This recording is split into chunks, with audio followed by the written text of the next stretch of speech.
Ladies and gentlemen, What are your qualifications? boys and girls, And he said, I'm afraid. I used to smoke, but I gave it up because someone told me that it would take 10 years off your life. now is the time where And it keeps getting funnier every single time. myself and Jim are going to speak. And so the homeowner, he jumps up and he grabs one of the rocks and he Not again. There's a it's a walkout. Yeah, right. It's a walkout basement. Every Friday night. I hate this neighborhood so much. Ta-da-da! Whoa. Whoa. We're back again. Back again. And, what was that? I've seen you twice in the last 24 hours. I have. I'm not entirely sure how I feel about this, Jim. You love it. Oh, I do. What would you do without me? I would be home. You'd be home doing sports. Yeah, I'd be home doing nothing. And Nothing. That's, I'm fine with being here, being productive instead of being home and doing nothing. So what are we doing here? I don't know. This is your idea. It was our idea, but now we're streaming off. You started it off, is what I mean. We have now pivoted to where now we are able to bring in even newer names and bigger names, and this is our first, what we're going to call a minisode, a minisode? Special episode. I like minisode. Minisodes are fun. We'll work on that. I don't know. It's not working. But we've brought in a personal friend of mine and local icon, Jeffrey Johnson. Do you have a middle name, Jeff? I do. What is it? D. Get right in there. Make sure you eat the microphone. D-E-E. So your middle name is D? D. So it's not even like creative. Nah, it was my dad's. You're right. It's like Mike. Isn't it Mike's Mike middle D, name? but his middle name's Dennis. Oh. We just call him Mike D. Okay. And which is fine until you're talking to someone who knows the real Mike D, and then he's just a Mike D. Yeah. I remember that. That was... So we brought in my friend. How long have we known each other, Jeff? We're going on like 20 years 20 now. 20 odd years. Yeah. Yeah, at least. Odd years? 20. It would be odd years. It was odd years. It's been odd. It's all odd. Well, it was back in the late 90s, early 2000s. It wasn't anything. It was around 94, 95. Yeah, probably. so 25 years are going on. Yeah. Wow. That's almost Wow. that's We're as old. old as I am. Yeah. 25 years? Wow. in the old Actors Gang days. Yeah, back then. Yeah, Actors wow. Gang? Yeah, Gregory Haynes, who directed a few films, Angels and Cowboys, or Yep. he did a couple of Cowboys them. and Angels. Cowboys and Angels, something like that. And then he directed that, and it was like the big thing to do, and that's what I kind of brought everyone together. And then he kind of went local crazy for a couple of years and went and did something else. No. Have you seen him recently? I think he's around. I think he actually is still directing. I'm not He's sure. kind of got back into some of it. Yeah, I ran into him a few years ago, but Yeah. it was years ago. So. Well, I hope he's doing something good. I know he got into music really big too, so hopefully he's doing something cool because he really was. He's the one who brought us all together. So, anyways, Jeff Johnson, who you when I first met you, you were an actor. Yeah, started as an actor. And as an actor, what was some of the roles that you did back then? Oh boy, some bad stuff. I was in a couple movies of the week, things like that. Did some Touched by an Angel? I never did Touch by an Angel. Did you ever audition for Touched by an Angel? Of course. I was in a movie called Deadly Invasion: Attack of the Killer Bees. Okay. It's a real bee movie. No, it was actually good. It was a Zing. Fox movie of the week. Zing! Just some stuff like that. Nothing huge. Do you have any aspirations to be one now? I still act once in a while. Like, for instance? No, I mean, I just played Brigham Young in a movie a few years ago. You were BYU? No, it was here. It was a local low-budget movie. And You were Brigham Young. Yeah. The old BYU. That's what BYU is. Yeah, like exactly. that. Yeah, I wasn't BYU. Yeah, exactly. Okay. But just a couple years ago. But I don't get a chance to do it much because my business keeps me pretty busy. What's your best Brigham Young impersonation? Yeah, let's see it. Oh boy, I don't know if I can do it. It was just me talking. Okay. There was no voice recording that I know of. How many wives do you think he had? Over, under? What should we set that at? Quite a few. A few. We'll say a few. So I gave the online, and I'm going to pass this over to Brady for a little while because I want his perspective. Because I think mostly with everyone that I asked online, I said, here's your chance to ask Jeff Johnson any questions because I can ask him anything, and he'll at least politely tell me to go pound sand. Yeah. But you can ask anything you want. And generally, the questions that came over, other than the joke ones, were just basically like, for instance, so Brady here is just getting started in the business. Okay. So give someone who's young, someone who's just getting started, give him some advice because that's what it seems like a lot of them want. They want to know about the online recording stuff, and they want to know, I'm just getting started out, don't have an agent. What do I do? Work. I mean, I know it sounds really cliche, but you need to get out. You need to do plays. You need to start getting on your feet and acting. Acting is not something you can just learn by a book. You have to actually do it. So get out and work. Go do a play. Do a community theater. Do whatever you can just to get your feet wet with acting. Then get into some classes for film. Eventually, you're going to have to get an agent if you want to be legit, and you're going to have to kind of work your way into it. So it takes time. It doesn't happen overnight. You don't just, hopefully you have some experience in it, like in high school and stuff, and you've done a little bit. But if you haven't, you got to start somewhere. So, yeah. I mean, it's a funny thing that you bring up is like you're always having to work and something like that. And it's kind of in the same line of what I'm doing with my career is that you're always doing something. Yeah. And because in what I do, it's a lot of on air, making sure that you're actually good on air, and people might not even listen to you for what you're doing. Yeah. But if you practice enough, when you go to those auditions or interviews that you need to actually nail it, you have the muscle memory opposed to those people in your position as well that are just kind of going off of what, like, as basic as they can get for that interview. So that's part of the reason why I have taken so much a lot of pride in the movie hour, and then also my other podcasts that I do. You can plug those. Go ahead. Yeah. It's okay. Plug them. Well, I also do the Reality Check with Spence Checkets, which is his singular focus podcast, and then I also just launched another one called The Sagebrush Show, which is an Aggie podcast, Utah State plug there, where I just talk about Utah State stuff with my buddies. And a lot of this time, and you guys can accredit to this as well, you're working all day and you're getting home at like 10 p.m. Yeah. And nobody sees that part. Yeah. No. They just see the other part. So. Exactly. And it's so going to that a little bit, like the brunt work getting into like. Well, I mean, if you're going to start into acting, the number one thing is make sure you want to do it. Yeah. Actors get rejected so much. Get ready to be told no. They get rejected and told no. And hey, you're not going to make it. And hey, you can't do that. You're too hey, fat. You're too skinny. You're too this. You're too that. And so be okay with that. First off, understand you're going to get rejected. There isn't an actor in this world who hasn't been rejected on something. It happens.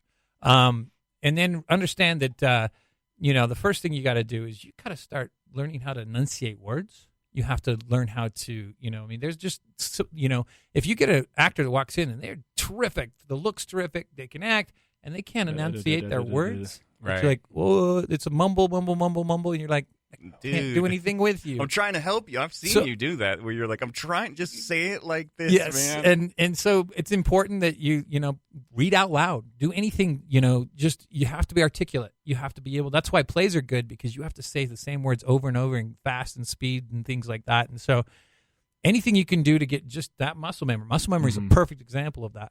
And then just, go, if it's even making film shorts, go act. Do it. Get on it's set. Like get on set. It's like you can't catch a football unless somebody throws a football at you.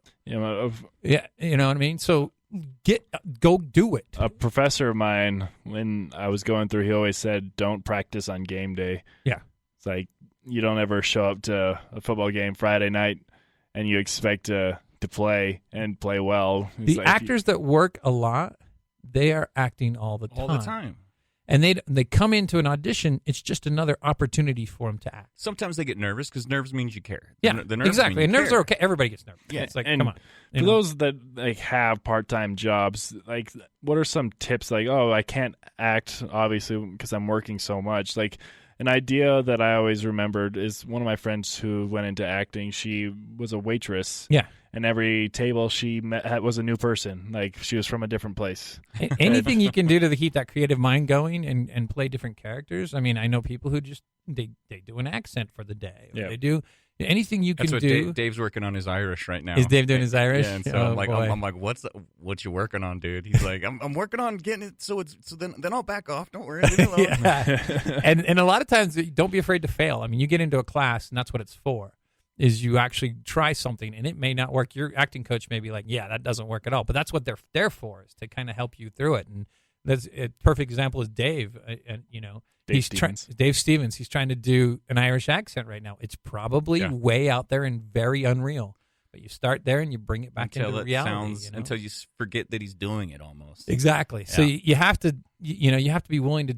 That's the kind of creativity you have to do. You have to actually get on your feet and act. If it's just doing scenes with your friends, or whatever you can do. It's so easy to make a movie nowadays. You can make a film short really easy. So get together with a writer, write a script for you, do something. The stuff I work on, because it's a little bit bigger, they're not interested in newbies a lot. It's very hard for a newbie to get on those things because they don't want to take the risk. They want somebody who can come in, do the job, and get out. Yeah, just say your lines, hit your mark. And go. so you've got to be to that point where, like, you walk into my office and I go, okay, I can send this guy to set. He's going to do his lines and he's going to get out. And it's going to be that easy and that quick. And so that's what we're looking for as casting people is like, hey, are you ready? And a lot of guys, come in and they're like, oh, this is my first read. And I'm like, great. I already know I can't hire you, but let's go ahead and let you go. Sometimes magic happens. Once in a great way. I mean, it's very rare. Yeah. And I'm not saying, because I don't want to, we always need actors. We always need different looks. We always need different people. We need different ages and everything. So I've cast everything from, newborns this year to 80-year-olds. How does that work? Newborns are easy. You basically take a picture of them and you say, this is a newborn, and they only, then there's certain rules. They can only be on set for like an hour. Okay. So they literally go work an hour and they get paid and leave. Yeah, who brings their newborn child to?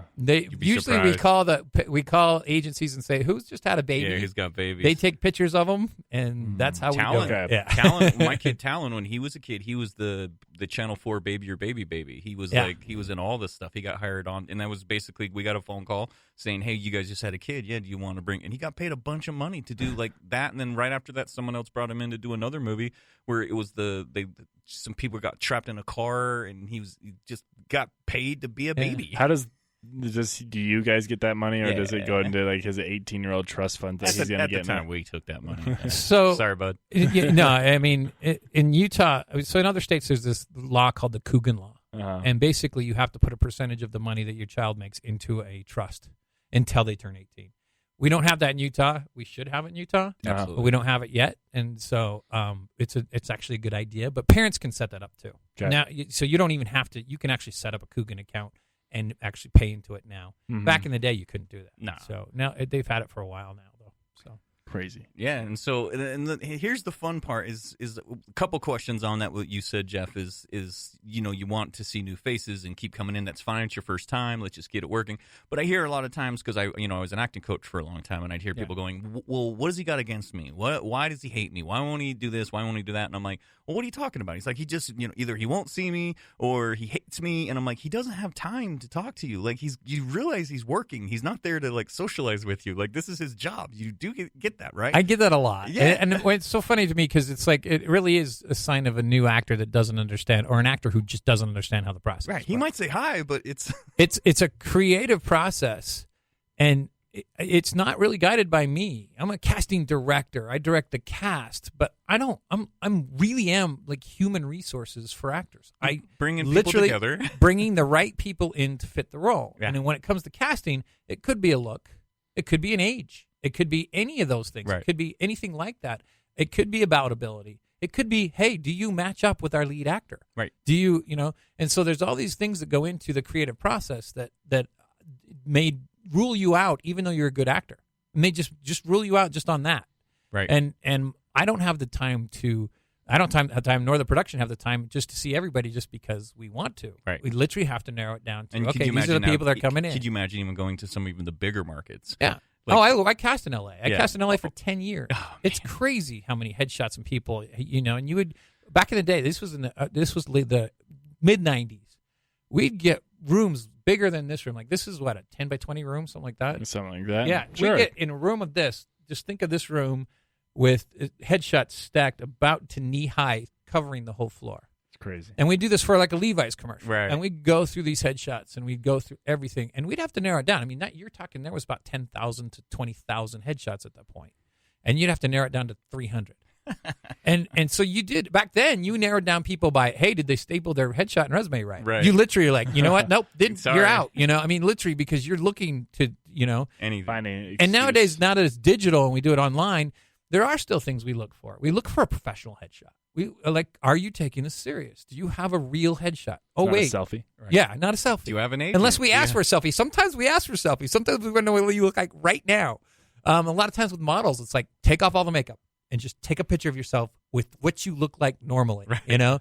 Your 5'2" self. Again, exactly. And it's dependent on, it's always project dependent. So you're looking for a certain type, and there's certain different projects. If you're doing like, Yellowstone, it's very, it's a modern day Western. You're looking for cowboys. And you're that dealing with type different and that directors feel. too, aren't Yep. you? So Mhm. and they all have their own preferences. And they all have their own preferences. Then you have the studio. Right. And the studio has their preferences. I mean, Oh, the wow. worst thing I ever get is when somebody says, we want someone beautiful. Yeah. And I'm like, Welcome to Utah. that is not easy to do, because That's your everyone. idea of beautiful Right. and your idea of beautiful and my idea of Right. beautiful, studio's idea of beautiful and everybody's idea of beautiful is different. I think you're beautiful, Jeff. Thanks. That's usually what we Over there fishing.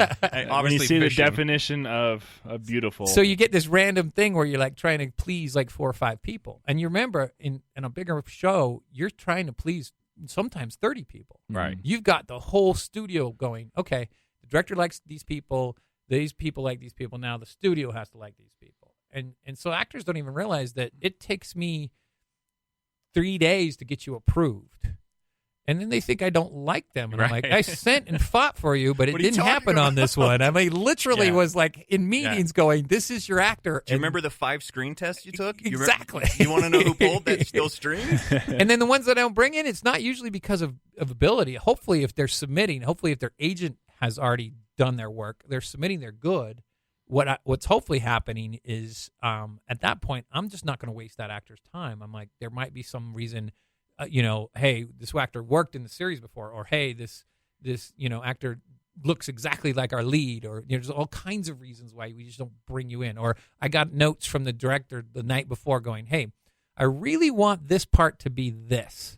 And I've already sent out a breakdown, and I've gotten all these actors, and they don't fit that. It's like, okay, I'm not going to waste your time and bring Right. you in. Well, not wasting my time, too. I mean, come on, let's be honest. But it's like there's just no time for it all. So what do you do? Because I know it's a big, huge concern, and people, I think they almost care too much. But sometimes you get called in, and they uncast themselves. They Oh, yeah. immediately look at it and go, "Oh, that's not me," and they immediately have already decided that they're not right for it, and they'll not even try. And I always say, well, just what's the worst thing that could happen? They're like, well, I am not a 6-foot black man. I'm like, so. Well, and that's the reverse. Like I said, that example of a director calling me. So I get a script, and it says, 65-year-old woman with, who is, the mom of the 20-year-old daughter, right? And I get that all the time. And so that's just a description. And then I find out the director calls me and goes, you know what? We're not going to play her as the mom. We want to play her as the, as a friend, but it's scripted that way. So bring in people who are more her age, our lead's age, like 20 to 30, or maybe 35. Right. So I'll send out this breakdown. I'll send out this thing, and it'll be like, no, I want to see so and so, so and so, and so and so for this role. And in the script, it says 65-year-old woman, and they just all get all appalled. And it's like, no, things are changing and rewriting all the time. It's a creative process. If anybody can remember anything about casting, it's a creative process. They're not just necessarily finding the cast that fits exactly like the script. They're finding the script that fits with everything too, and it's a fine line between it all. There's no exact answer for everything. I love actors who were like, well, "Why didn't you get cast in that?" It's like, I was perfect for it. It's like that's not what the director thought. In the end, the director wanted to go a different way. It's not, or you've been doing this 6 months, and you're going up against people that have been doing it for. Years. 25 years. Well, if you go back with Chelsea, like if you run into a room and you just if I just started acting and we're both like back and then, and Chelsea's there, she's a young actress who's been doing this for 11 years now. Was what she says, but you don't know that right off the bat, and you're like, oh, that's like. And then there's a fun thing that happens when you do start booking, and the fact that you're on the radio now. I'm wondering if you even already have experienced it. People will hear you on the radio and go, "Oh, Brady's on the radio." Well, I could do that, and they don't realize all that time and the work and the school and the hours and the proving yourself in front of Jeff and proving yourself in front of Kate Bergastis, proving yourself. Yeah. They didn't see any of that. Well, no, they don't. And that's what people understand is my job is to get the best possible people for that project onto the set. Now, if I've known somebody for 25 years or 20 years, and I've watched them come in and I've watched them grow and I've watched them become the actor that they are, or I've known somebody for 5 minutes, who do I trust? Yeah. And you have to learn. What does it say about you if it's the person in 5 minutes? I know. Actors have to understand that the casting process, just even auditioning, isn't necessarily that you're going to get that role. It's that, okay, you came in, you were a professional, you did your job. I liked what you did, but okay, you didn't end up with the role because the director wanted somebody else, or the producer, or they wrote the part out, or whatever. But now I've got you on my radar, and I go, okay, we've got another project. This person's right for this. We'll bring you in for that. And it's literally how we work. This is a business where it's about relationships. Absolutely. That's and exactly you don't right. have to be my best friend. No. But it's about a relationship of, okay, I've watched this person grow, and I've seen how professional they are, and I've watched them be a professional. Mm-hmm. And now it's getting down to it, and it's like directors will look at me and they'll show me 3 headshots, and like, who would you pick out of these 3? Yeah. And it's because You've seen them. of the trust and me seeing them and getting to know them. And that's my job. Yeah. Literally is human resources for actors. Right. And it's a good point, and can go into any of your like these talent-based jobs that we have in this world, because I've had a lot of people reach out to me in particular from like school and like, so how'd you do it? Like, I've always wanted to get involved with radio and like be around sports and do that for a living. And I was like, literally, I went to school for 4 years, got a degree in it, and interned every year there to develop a resume. Yeah. And after that was done, after I graduated, I moved to Salt Lake, and it wasn't enough. And I had to come back and get an internship. And then when I was an intern here, I ended up getting a tech position here at the radio station. So I would go out and and set up radio broadcasts for people, and I would do that. And then that led to me getting a part-time position here. And then I did that really well, and then that got me a full-time position here. And then, but I was working 7 days a week. I was waiting tables on the weekends. I was two here jobs for a while. I was here 5 days a week. My first job in crew, I went down to Kanab, Utah. I stayed in this woman's like cat room. She had 5 cats.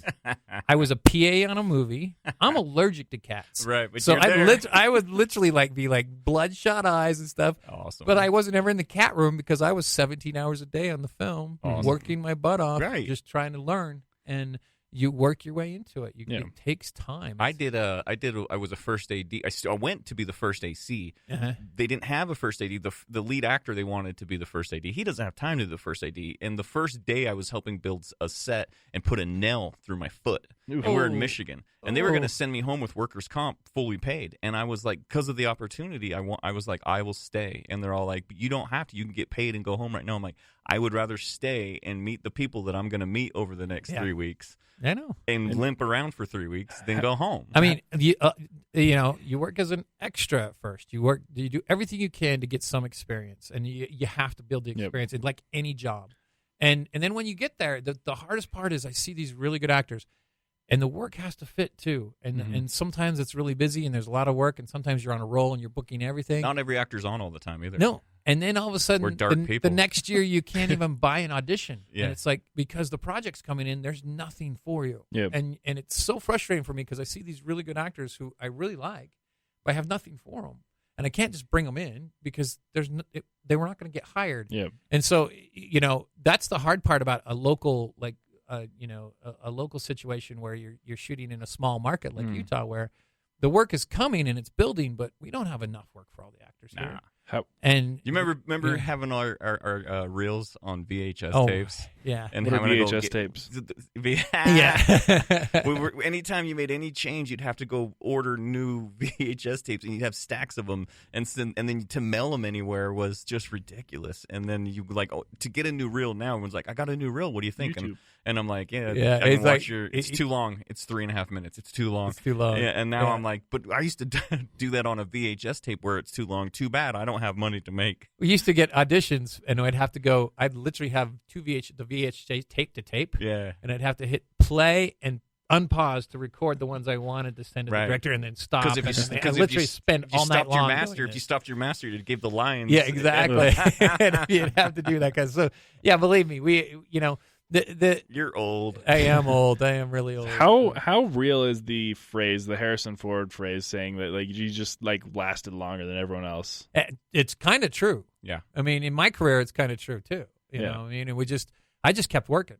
I just kept going. Well, I've seen my friends go through. I just went through, a huge mental breakdown where it was like, you're so talented. Why aren't you doing this? I'm like, well, there are other things at Force right now. I'm kind of going through something. Like, why'd you quit your class of 10 years? I'm like, well, I'm just kind of going through some. Physically, just had a complete mental breakdown. It was like, in the last place I needed to be was on a movie set where people are telling me I'm too ugly, I'm too tall, I'm too, I don't need that stress right now. And so I took a break. Tall? I took a. You'll be surprised, dude. Oh. You'll be surprised what they tell you. It's all a matter of opinion. Yeah. An art form is a matter of opinion if you really think about it. And so if you go to an art gallery and you look at art and you go, I really like this one, and you try to put it into words and you've got your reasons and you know why you like it, and somebody walks in and goes, I hate that painting.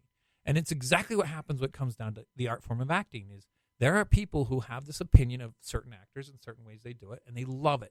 And then other directors will come in and say, I totally hate that. Yeah. And it's a matter of opinion of the creative process that ends up being a movie or a television show or a commercial where it's a matter of just finding the pieces that fit for the people that are involved, which are all matters of opinion. So actors are always trying to get an answer of why. Why, yeah. And it's like, how?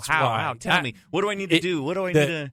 The stars did not align on this one. Right. It just didn't Well, sometimes, happen. like when I did the Steven Seagal movie, I casted as a crackhead. Yeah. I auditioned as a crackhead. They dressed me as a crackhead. We got to the set, and they decided, you know what? We don't have time for you guys to be crackheads. We can't shoot that scene where you're smoking crack. So now you're not crackhead. The other guy that I was in the scene with, Danny James, didn't get in crackhead makeup, but I did. And the first thing I did when I came out of the makeup is Danny's like, dude, you look like crap. And I'm like, well, I hope so. I'm dressed like a crackhead. He goes, no, we're not doing that anymore. And so then the whole time we're doing our scene, the director kept saying, you're just not intimidating. What happened? And I was so defeated. I felt like I wanted to quit. I was like, what do you mean? Where's my... And then I went and looked at myself, and I'm like, I'm trying to act like a badass, and I look like a freaking crackhead. You can't be a...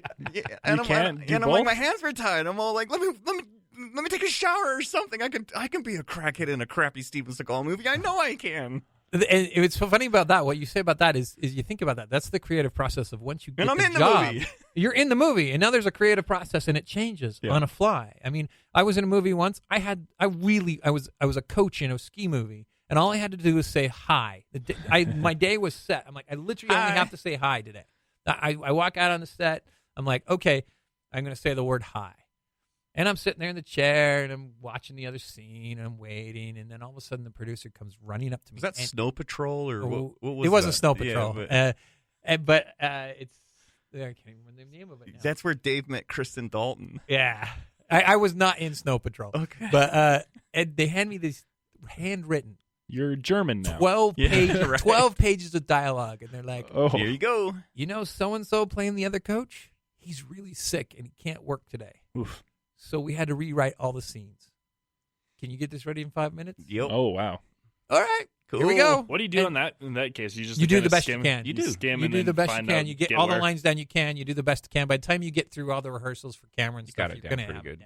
it down. If you've been working on your muscle, Yeah, if you've been working on if it. you've been working on your muscle. If you Yeah. haven't, you're done. Yeah. You're literally going to You'll fold. get And caught. that's why when I'm looking at actors, that's what I'm looking for. Somebody, okay, if they throw something at you, you're going to be able to do Yeah. it. You know, that they want to add things. Well, I had a guy that came out for one line in Yellowstone, and he went and did his one line, and Taylor Sheridan loved him and wrote him into 9 different episodes. let's bring And him it back. was like, bring him let's back. keep him back. Made him a major part of the show. That's kind of like to go into large scale is what happened with Oscar Isaac on Star Wars. Yep. Yeah, he was supposed to die. He was supposed to die in the first that first scene, and J.J. Abrams He's like, loved nope, him so much. nope. Now he's in Well, all 3. Jeff does this for me all the time. I mean, not that he does it for me, but all the time I'll get a phone call, and he's like, I don't know what you did, but this director just really likes you. He's like, nothing's right for you at all. But this director But we're really, gonna find something he for you. really likes you. And so all of a sudden, I'll be out at the callbacks, and they're like, what are you reading for? I'm like, I don't know. Yeah. And they're like, how could you not know? And I'm like, well, and then they'll go, nope, now try this one. Nope, try this one. Nope, now try this one. And they're like, he's like, I promise you, the dude really likes you. We just can't find anything for him. I'm like, I'm okay if I don't. You don't have to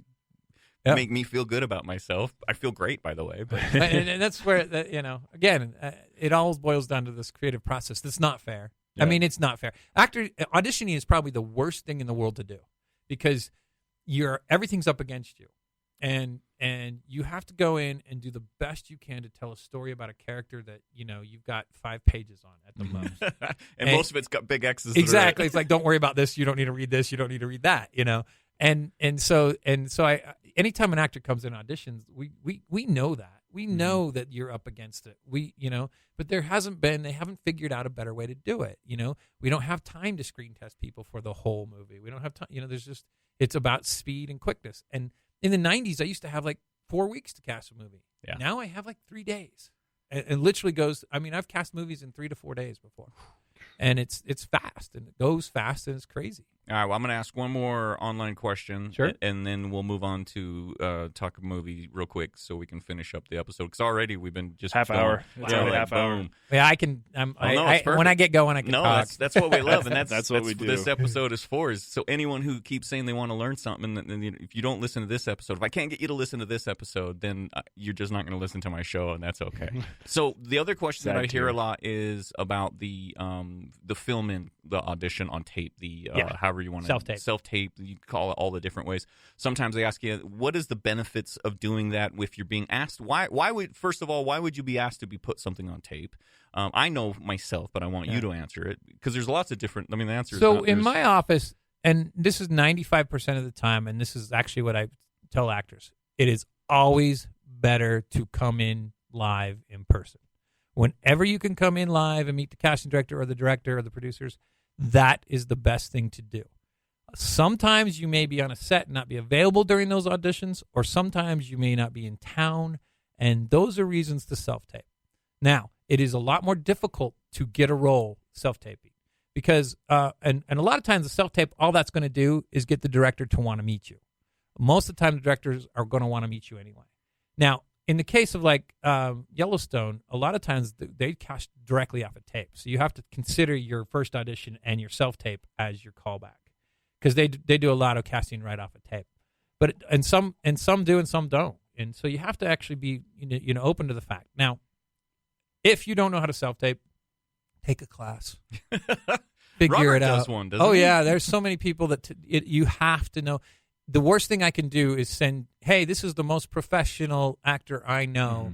Here you go. You can't really hear them and you can't really see them. And the dog's running around in the background. background. Their eye line is completely in the wrong spot, and there's a dog and a baby in the background. There's microphones aren't on. Yeah, and so self-taping in itself is actually, in LA, what a lot of people do is they actually go to self-tape studios and have pay people to tape that. That's crazy. Yeah. And I don't necessarily need that because in a local market I don't need that, but I do need you to have a background that is not distracting. I do need you to have somebody read with you. I do need to see a reaction, and I need to. There's certain things I do need it in a certain frame. You know what I mean? Have you ever booked the other person, like the one that's just reading the back? voice? No, we've never done. I actually never done that, but I have heard the voice. Like, I want to know who that is. Who's the voice? Yeah. It's oddly enough, every time I help someone with it, I'm always trying. I'm like, I wonder if they'll recognize my voice. Yeah. And there's certain things. Don't do it as a monologue. Most auditions for film or television aren't in monologue form, and there's a reason for that because we want to see reactions. So you need to have a reader. You need to have somebody, even if it's your kid, reading back the lines to you, so you can react to it. And realize that I have to send that tape to people who are used to getting absolute professional tape. Yeah, they're not used to getting. What is this? Exactly, and so it's like a headshot. It's like if I can't send your headshot to somebody, how could I send your self-tape? Right. You know what I mean? So that's why it's important to get a professional headshot. Get something that looks good, that makes you look like an actor. It's all marketing. Yeah. So everything we do is marketing.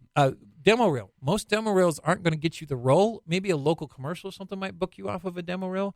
But absolutely, the demo reel will get you in a room. Right. That's why you don't want it to be 6 minutes long. 3 minutes. You want it like a minute and a half, 2 minutes. Like tops. literally a minute and a half is almost max. Too 2 much. minutes max. And we're probably only going to watch the first 30 seconds. And when I see someone's reel and the first person I see on the reel is not them, what are you doing? I'm like, well, that's my best scene. I'm like, it's not your best scene. It's not in it. About the other actor. I don't care if the most famous actors in the world are in that scene with you. I don't care about that. I care about your acting. So I want to see you. Right. And I don't need 5 minutes of titles and all your headshots you've done in the last 15 years before either. I want to see, I literally want to see it go right in and get out. Where you are right now. I'm going to watch it for about 30 seconds, and then I'm going to go yes or no. Yep. And that's literally what I'm going to do. Do I want to meet this person or not? That comes right out of the horse's mouth. Because I get asked a lot of times, what would you do? What would you do? I'm like, you don't want to ask another actor, especially someone's been, you don't want to ask me, when I'm your acting coach, it's one thing, but you don't want to ask me as an actor what would I do, because first of all, what I can get away with isn't what you can necessarily get away with, and you trying to pull off some of the stuff I get away with was going to make you look like an asshole.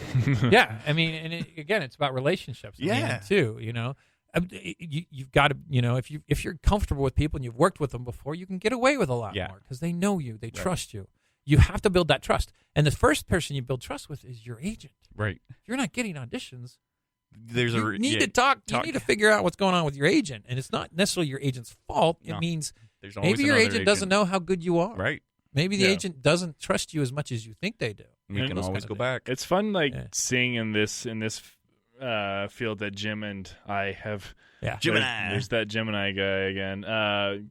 Seeing how much we've grown in this field in ourselves, but also like how far we forget how, like, because we'd bring guests on and sometimes they got nothing to say. They got nothing to say. You guys are drawing like, things out of them all the time. We're like, just speak. Like, why is this so hard? It's like I just gave you gold. What are you doing? It's just like talk to us, and it's just funny. You're gonna make me do all the work? Yeah, and it kind of goes back to just like practicing and stuff like that. Well, I got to tell you, my first radio interview ever, I was probably 24, 25. Hey. And I'd cast a couple movies at that point, and I got put on, I got put in a show like this, in a studio like this. And I was like this. You're so scared. I was Nothing to say. freaking out. I was like, I don't know what to say. It was live. Yeah. It was like live radio. Oh, this and I was is like, live. I don't know what to say. I don't know if you know this, but this is live. Oh. Yeah, we're live. That's hilarious. Oh, now I'll shut up. Yeah. Shut up, Jeff. All right, Got movies. Just because it is the movie hour, and I had you. I asked you of all the movies out there, because we like to talk about forgotten films, underrated films, and the way that you pitched this one back to me, you're like, well, I don't know if this one really counts, but you picked. Which movie did you pick? I picked Midnight Run. Midnight Run, which is funny because now this one once again falls under that category of forgotten. Really? It should not be forgotten. So here we go. Brady, had you ever even heard of this film? I have not, no. See, this is the bar I get to use now, is I get to go, like he didn't know what Fletch was. Wow. Oh, wow. Fletch would have been a good one, too. That's what I picked. Well, I picked. He's got to watch that next week. Yeah. So, but it's just like, so I get to bounce off someone younger like that, where I go, okay, well, how could you not know? And even all the way to Good Will Hunting now is getting to the point where people don't even know what that is, and I'm like, how's that possible? But, so this is a perfect movie for our show. It stars Robert De Niro and Charles Grodin, another actor that is a brilliant actor that nobody knows who he is. Yep. And the director, Brady, do you know who the director of this is? I didn't know the movie was like 5 minutes ago. So the odds of me knowing the director is very small. Well, he has done a few other films. Let me just pull up his IMDb real quick, because it's funny, because to me, I'm like, oh my gosh, like I didn't realize. Would I know? Movies. Would I know the director? I think you would. Okay. So his name is Martin Brest. I don't know that. Yeah, you don't know his name, but let's see if you know of any of his movies. He did Son of a Woman. Don't know that. Brought Al Pacino an Oscar. Okay. He did a Beverly Hills Cop. Okay, I know that one. And now they're making another one. Yeah. Yep. And Meet Joe Black, which has my favorite opening when he gets hit by that car. The rest of the movie I don't give a crap about, but that when he gets hit by that car, and they're just go, "Oh!" Yep. And I'm just like, holy crap! And he hasn't made anything since. Holy crap! I think Meet Joe Black was 1998 already. Yeah. And so now all of a sudden, here I am talking about a movie that has Robert De Niro, and wasn't he nominated for something in He this was one? nominated for this. I think Charles was too. Yeah, I think they both were. And now they're like, the Irishman. Who are these old guys? Exactly. Who are these old guys? And so basically, and so I was rewatching it, and I'm glad I did, because it's a really good movie. But the music dates it quickly, very quickly. And I didn't catch, didn't in my mind. I don't think about that. But now when I went back to watch it, I'm like, wow, this music's terrible. If you took that music out and put modern music, you would not have a clue. No. Yeah, it's the music. And the great thing about the story is it's almost like a buddy's cop film, only one's the bad guy, one's the good guy, but who's the bad guy, who's the good guy, trying to get him to what's the midnight run, meaning get the bad guy in before, I don't know what it is, midnight, so they could get in the booking, whatever, so something doesn't forfeit. You know the reason why I love that film, the reason why I even picked that film, and the reason why it is the perfect example of a perfect Hollywood script where somebody's trying to do something, right, and something keeps getting in their way. Yeah.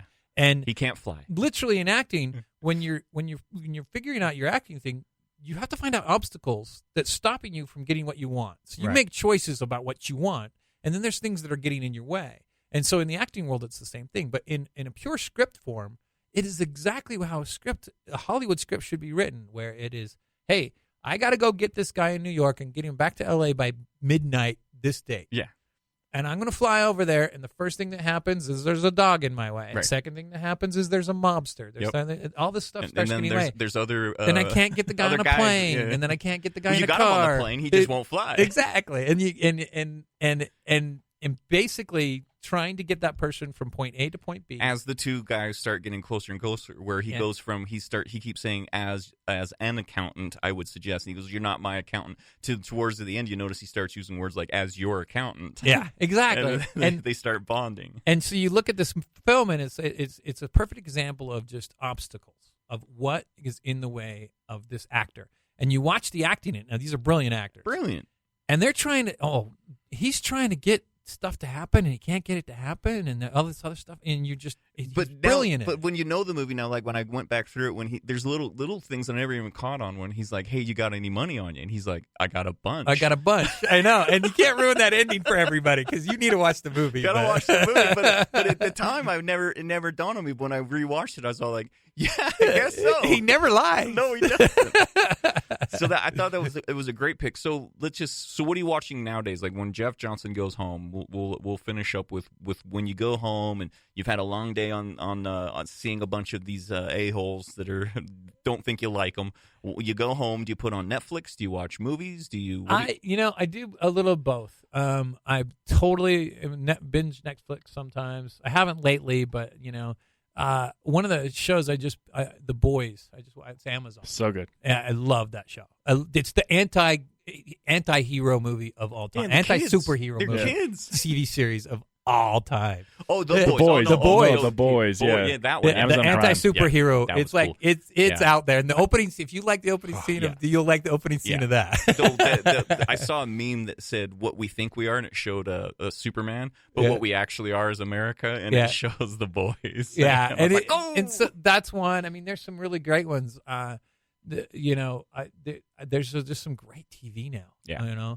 And I do watch Yellowstone. I actually enjoy a show that I usually don't like to watch shows that I've worked on because I know everything's going to happen. But I actually really enjoy Yellowstone. Yeah, they're doing well. It's the #1 show on cable, isn't it? #1 drama, I think, on cable. That's cool. Wow, it's on History Channel, isn't it? Yeah. It's on Paramount Network. Well, it's cool to say. Like I'm a part of that. Like just like your podcast with Spence, isn't he in the top? What was his podcast? He ranked top like 70, I think, back when how we many had. how many hundreds of thousands? Yeah, exactly right. That you're competing against to say I'm in the top of anything. No. I mean, That's rad. it's the Taylor Sheridan writes like he's incredible. Cool. And isn't it exciting to and work on something? Costner, something you actually Costner's like a doing? legend. He's so good at what he does. You get to do something you actually love. Isn't Yeah, that so it's cool? fun. And It's then so much fun. and then people turn around and say, I don't think they like me, or he's not so good, and it's like, you know how long I've been working at this to be in this chair? Yeah. Like it seems like I'm That not chair? grateful. Even this chair. Like even this chair. 6 months. 6 months. Yeah, I show up once a week, and that's all the time I And put into it. that's nothing to scoff at that, because a lot of people they don't really take this seriously, and they like, let's start a podcast, and then I didn't get 2 weeks Jeff in. Johnson to come down here just because we had a podcast. He's not going to just say, "Sure, I'll come." I'll be on any podcast. Yeah, I'll do anytime. anything. I love podcasts. I'm standing on the street. Where are you? You got a podcast already. So no, man. Thanks, Jeff, for coming down. I appreciate it as anytime as a friend and a colleague, and hopefully, we're really proud of what we're doing here. And if I go back and listen to our first episode, our second episode, that was tough, man. That was rough.